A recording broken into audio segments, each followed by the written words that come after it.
Kundiman is a poem that expresses the deep love and devotion of a Filipino to his homeland, the Philippines. The theme of Rizal Kundiman is his intense love for his motherland.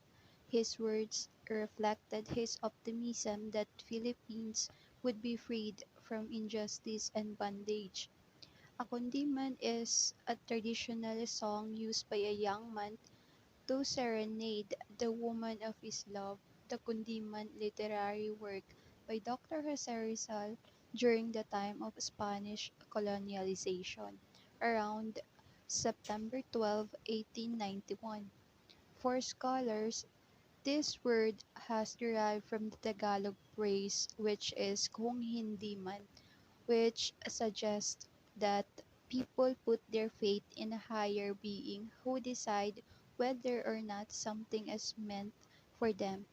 But in Rizal's literary work, he wrote a condiment to profess his intense love for his motherland.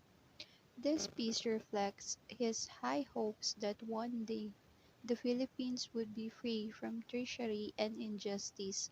At the time, the country faced great threats while he was in Europe. I choose this as my background because it reflects the word freedom. It is something that a lot of people will understand.